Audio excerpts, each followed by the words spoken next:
Hey there and welcome back to Rimworld. My name is Pete and today we complete another episode of our Rimworld adventure in the Tropical Rainforest with the Believers of Boyo. Last time we left off, after taking our first small steps towards sustainability in the jungle, we made some clothing, we planted some crops and we improved our living quarters, and we also assigned Kevin the role of Speaker of Sacrifice.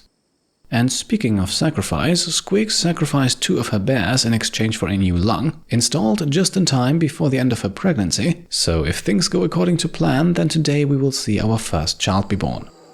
However, the first birth of the episode belongs to who else but our grizzly bears, Matrix here working hard to replenish their numbers, and so barely a minute into the episode we give out the first name, Hexner, after the Patreon supporter of the same name.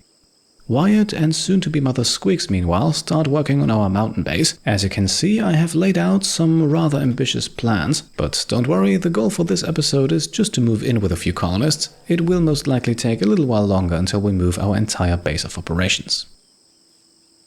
A passing-by elephant then presents an excellent hunting opportunity, but before we make the kill, grizzly bear Clay Brown now gives birth, and so we already give out the second name from the patron naming rights tier and above. This time our new fuzzy friend goes by the name of Chrono.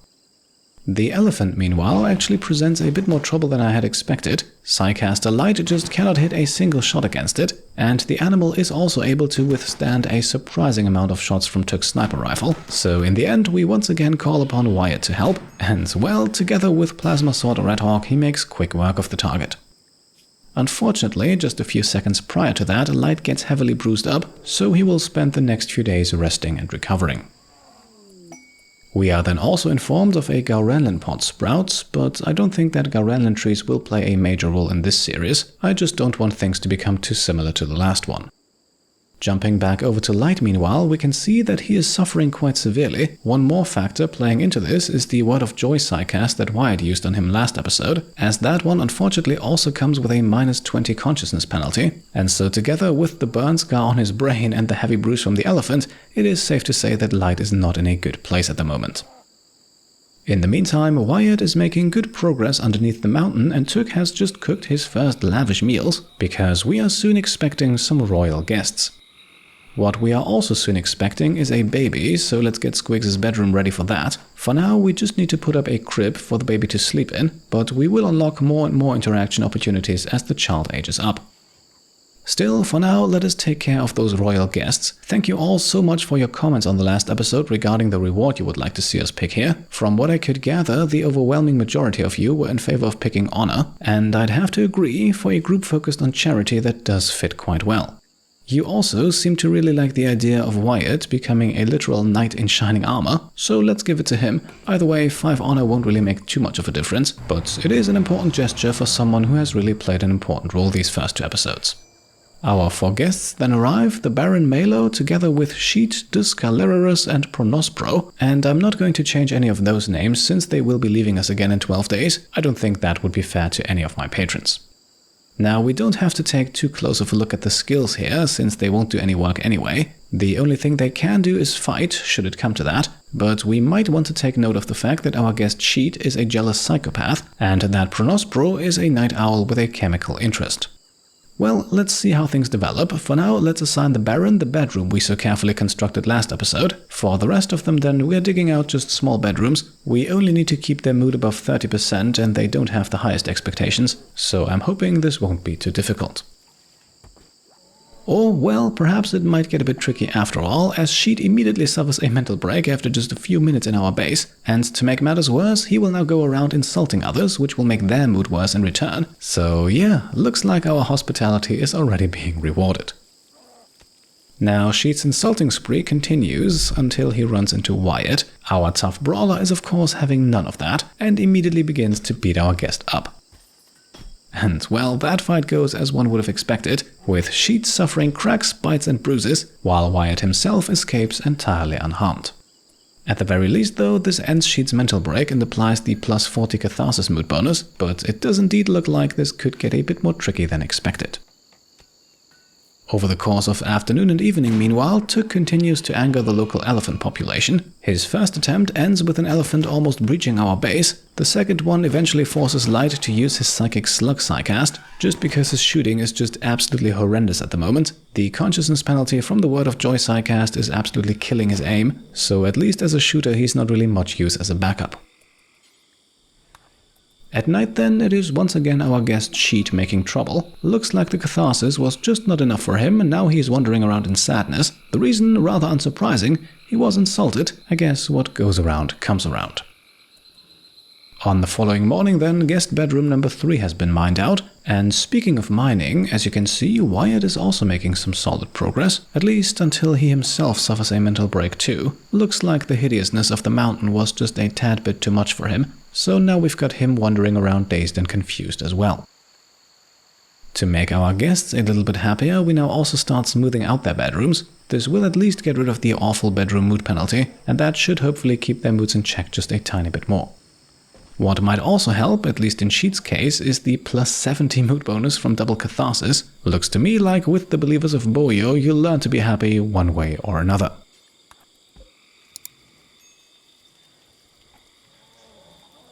Now, on the next morning, we give Sheet's bedroom the same treatment and can also watch as Took places the nature shrine elsewhere. Now it is right between our current and our new base, and this will make it a lot easier for Wyatt to meditate here between work shifts. Apart from that, the day remains uneventful. In the evening we have some cows join, but you know what's going to happen to them. We are not even bothering to send out Skwiggs to rope them in, her pregnancy just makes her incredibly slow. Instead we give Took a bit more shooting experience. On the following day then, it's time to bring in our very first heal root harvest, and with that we take another very important step towards becoming even more self-sufficient. Wyatt has also cooled off from his mental break and continues to mine out our new home, while our guests remain as they are, entirely uninterested in doing any sort of work, so they spend most of their time in our common room and just continue to eat through our food supplies. In the middle of the night then, we have what could very well be our first bit of real trouble arrive. No, not a raid, but a heat wave, and considering that the jungle is already pretty hot, even at night, this could get interesting. At least with Skwiggs and her yet-to-be-born baby, we take no risks. A passive cooler is quickly installed and will keep her bedroom nice and cool. At the moment, there is unfortunately no baby clothing in the game, which means that they are very susceptible to temperature changes. At least Baron Mailer though is happy. He now goes into a shoot frenzy, which might come in handy should we ever encounter some raiders. And to be honest, the fact that this has not yet happened makes me feel a bit uneasy. I just know that Randy is preparing that next horde of troubles somewhere, and he does have a talent for picking the worst possible moment to strike. Around noon then, temperatures have reached a comfortable 52 degrees Celsius, good enough to give anyone heatstroke who spends just a few moments outside, even Wyatt in his shining prestige recon armor. So even though he has made good progress so far, work around the new mountain base will likely slow down for a few days. Kevin meanwhile is not fazed by the heat and instead finishes the research of drug production. All on its own not terribly useful, but it does now unlock the path towards penoxycyline, so let's start working on that right away. In the long term, this will be an important remedy for us, protecting our colonists against the diseases of the jungle, that is, if we can get a hold of the materials to make it. In the late afternoon then, it's time to hunt yet another elephant, and as you can see, this time around Took is quite a bit more successful than usually. One shot is all it takes to down the animal and secure our food supply for the next few days. The heat, meanwhile, is becoming a bit too much even inside of our base and even at night, so we are installing a few more passive coolers to keep everyone happy. Interestingly enough, our guests don't seem to be too bothered by it. They mostly seem to be just missing the comfort and beauty that they're used to. Shortly after midnight then, it is suddenly time. Skwiggs collapses, and that means only one thing. She has gone into labor, and that means it's time to give birth.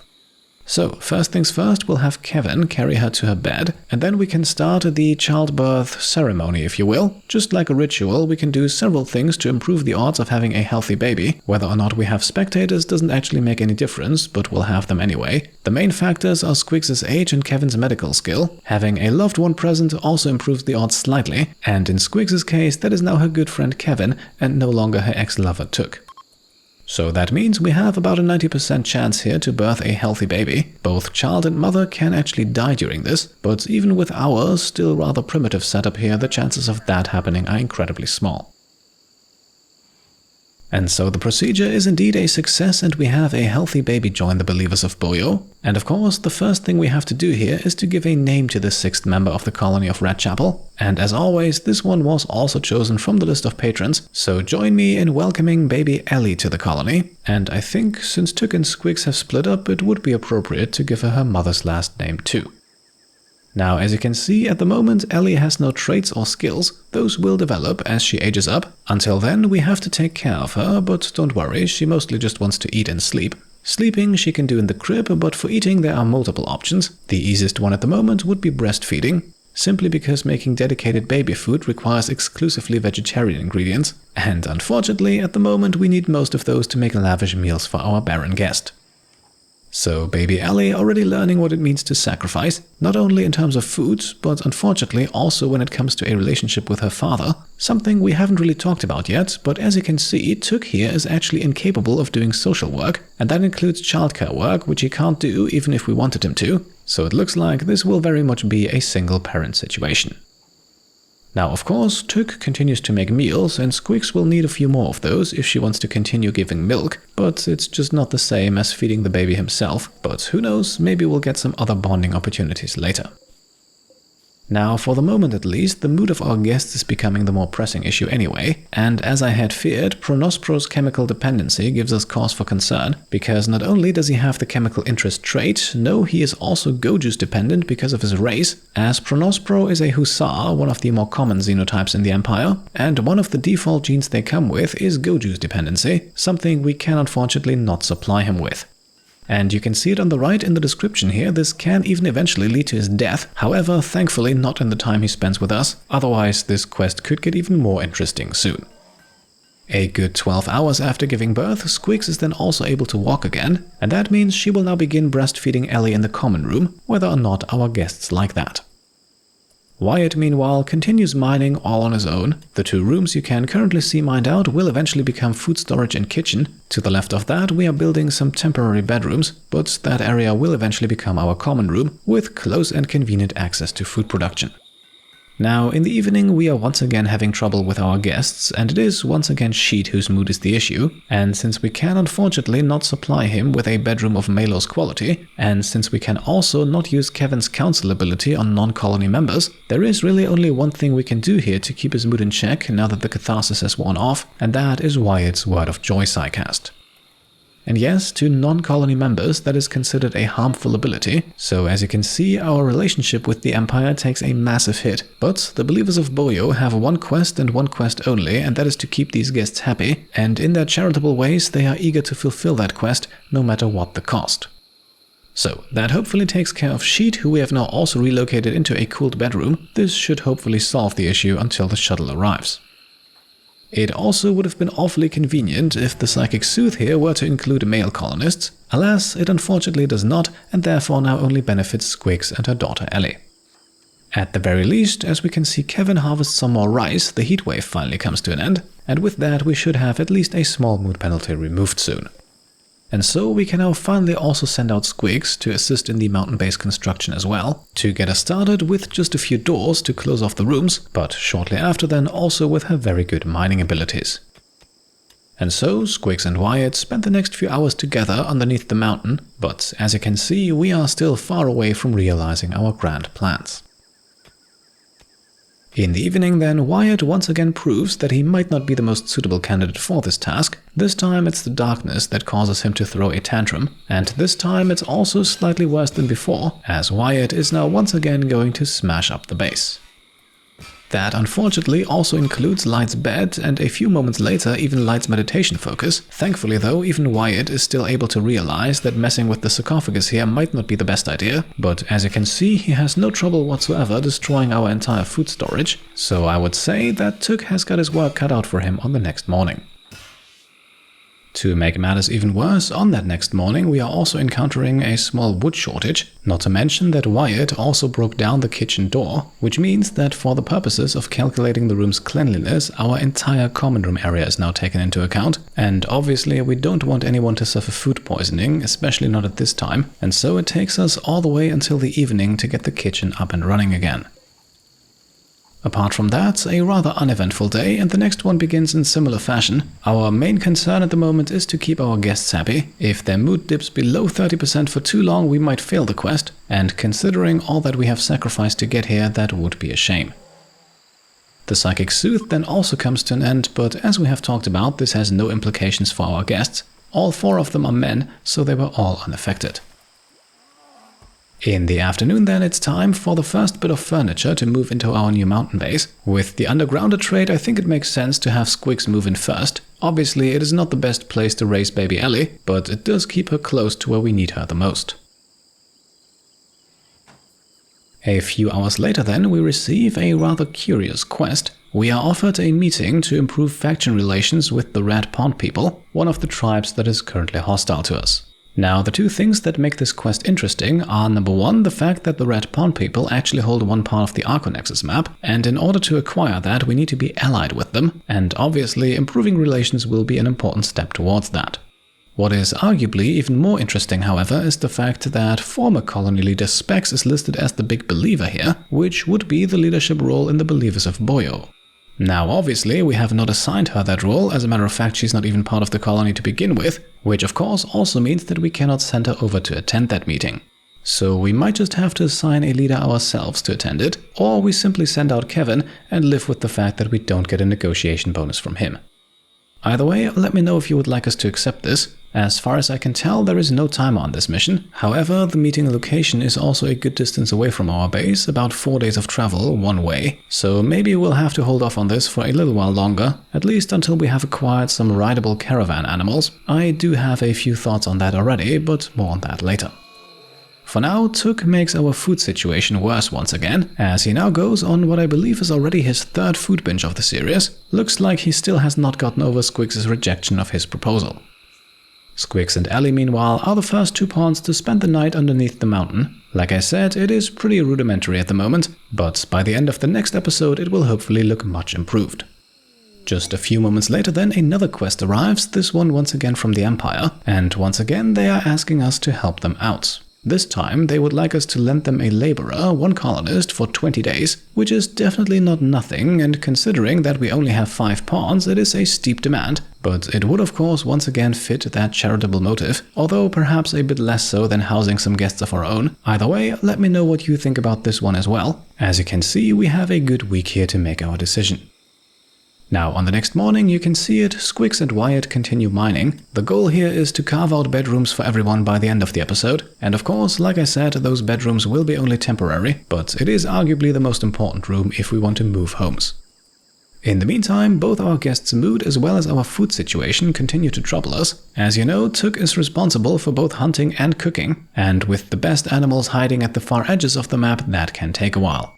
To perhaps brighten the mood a bit, we are then informed about an ambrosia sprout. If we are able to cultivate these for a while, that could be interesting, as ambrosia is a powerful mood booster with a very low chance of addiction. Perhaps something to serve our next guests alongside that chocolate, which, just like the ambrosia here, will still take a few days until it can be harvested. In the evening then, just as Tuk gets ready to butcher another elephant, we complete another research project. Panoxycillin has been successfully unlocked, which means we now possess the means to produce something to block plague, malaria and other diseases, although, like I said, at least for now the only thing lacking are the ingredients. At this point though, I think the next step is clear. We are going to unlock electricity next. As you can see though, this one will take a little while longer. By the way, to keep our guests' mood in check, we have also begun serving them fine meals. You can see it here with the ever-unhappy Discalerus, who now gets a small +5 mood bonus that at least somewhat cancels out his complaints. On the next morning then, work around the new mountain base as well as in the kitchen continues, and there is nothing unusual to report until we receive yet another quest in the afternoon. The gist of it is that by accepting this quest, we will also accept all electrical devices in the colony to be shut down for 5.5 days, electrical devices that we obviously don't have yet. So this here should be an easy way to obtain a field hand, a power claw or a telescope and bow. Let me know which one of these rewards you like best. I am personally leaning towards one of the 2 hand attachments, but as always I am open for suggestions.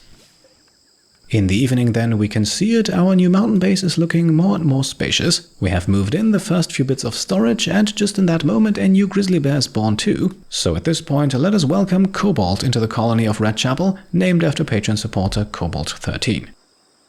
A little later that evening then we have 3 naked tribespeople pass by, but they have nothing to sell and it does not look like they are in any trouble, so we'll just let them pass, generous as we are.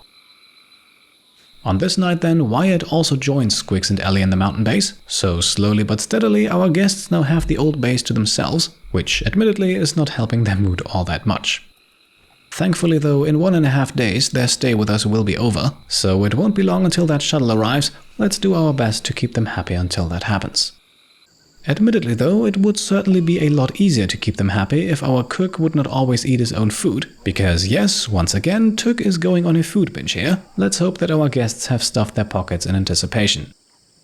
And so, with Took binging out on food, Wyatt and Skwiggs mining, and with Kevin researching, there really is not too much happening throughout the day. Light spends his time taking care of wood chopping and crops, and of course with meditation. And at least for the time being, Randy also does not give us any reason to change anything about that. To be honest though, that is starting to make me a bit nervous, but I guess we should be thankful that we are given plenty of time to set up our new home here. Speaking of which, in the afternoon you can see it, 6 rooms have been mined out, although some of them will still grow a bit. However, that is already enough to move our entire roster of colonists over here. Of course, the sensible moment to do that would be after our guests have left, and speaking of our guests, for the remaining few hours we will now force all of them into the Baron's bedroom. That is by far the most beautiful place in our colony and it should get rid of at least some of their mood penalties. For the rest, meanwhile, we'll have to hope that the fine meals will do the trick. A short while later then, some interesting news as we have some donkeys join the colony. Now normally I would set animals like this to be slaughtered right away, but donkeys are actually rideable caravan animals, which means it might make sense to keep them around at least for a while, as a colonist riding on a donkey can quickly turn a 4-day caravan trip into a 2-day trip, so it might not be such a bad idea to keep them around. Again, let me know what you think about this. Eventually then the evening arrives and as you can see the mood of our guests has improved, at least somewhat. And finally, with the dawn of a new morning the shuttle arrives and our royal guests can return back home. And I would say there is no need to keep them around for any longer than necessary, so we are now sending all 4 of them back home, which completes the quest and also earns Wyatt some honor. He now automatically receives the title of freeholder, which does not come with any privileges or demands, but who knows, maybe for Wyatt this is just the beginning. For us, at least, it is the end, at least of today's episode. As you have most likely noticed, it was a slightly faster pace today. Some of that was planned, like I said in the last channel update, I don't want this series to take another year, but some of it of course also came down to not a whole lot happening, and especially the lack of raids is giving me cause for concern. Still, for today, let's be happy about what we have achieved, and let's enjoy some fan art to wrap things up here. This week, a big thank you goes out to Agent of Gaba, who sent over this rendition of the unfortunate last moments of the pigskin child Sao, who is now occupying the sarcophagus in the middle of our common room.